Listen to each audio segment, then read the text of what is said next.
Hi everyone, welcome back to the Simplified Studio. In our last video, we have started the chapter 4, the number theory, and we have solved the problem from 1 to 4. And in this video, we'll start from the problem 5.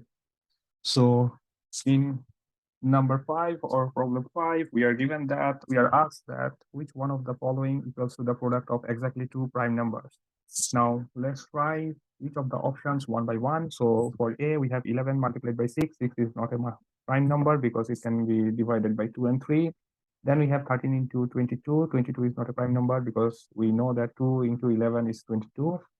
Then option C has 14 into 23. 14 is not a prime number because 7 multiplied by 2 is 14.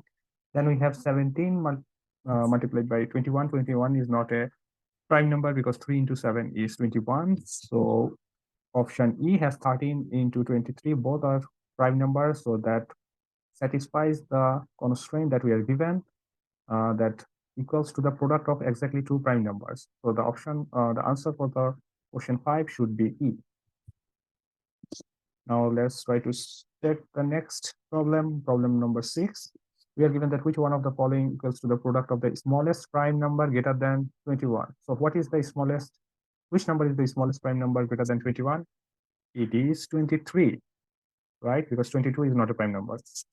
And the largest prime number less than 13. So which one is the largest prime number less than 13? The less than 16 is 13 because 15 is not a prime number, 14 is not a prime number. So we have 13, which is a prime number, which is the largest prime number, less than 13. So the answer for question 6 should be 13 times 23, which is option C. Now let's look at the next problem, which is problem number 7. Here we are given that A and B are the digits of a two-digit number AB. So AB is the number, and where the digit A is 3. Like if we add 3 with B, we can get A. Now we are given the option like which one is larger, the two-digit number AB or 40. Now the way we are given the clue, the column A can have different values. Now we will try to figure out one value that is less than B and one value that is greater than B, because from here it's easy to figure out. Like if we consider B as 0, then A should be 0 plus 3 or 30. The number should be 30. Now if we consider B as 5, then A should be 5 plus 3 or 8. Then the number should be 85. So we see that column A can be 30, which is less than column B, and column A can be 85, which is greater than column B. So we do not have enough information. So the answer for the question 7 should be D.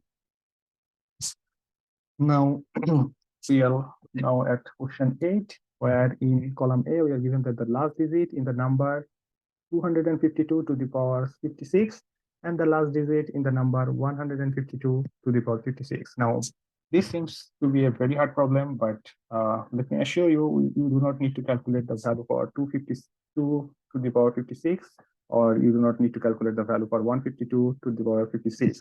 So there is some, you need to have some prior knowledge. If you know the trick, you can figure out which one has the higher value or lower value, or the column A and B has equal value or not. So the trick is, if you are given to figure out something like this, you have to figure out the last digit of the number you are trying to take the power. So for 252, the last digit is 2, and you are taking the power to 56. Then you have, for column B, you have 152, the last digit is 2, and you are taking it to the power 56.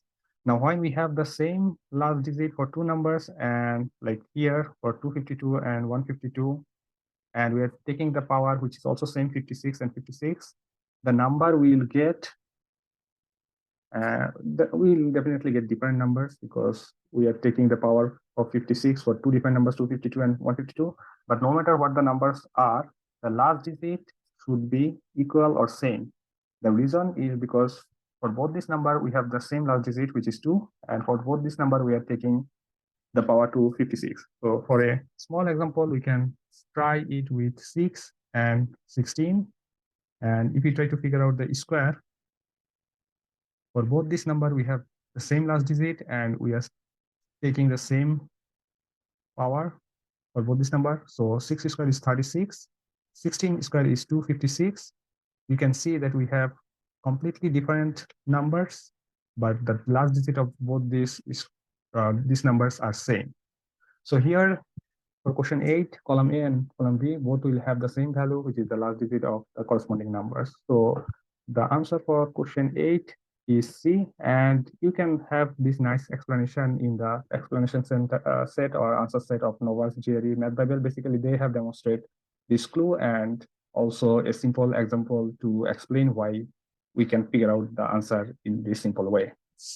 And with this, I would like to complete my video. So we are done with all the easy category problem for chapter 4, number theory. In the next video, I will come up with some of the problem and solution and problem walkthrough for the medium category problem. Till then, be safe and take your preparations as strongly as you can.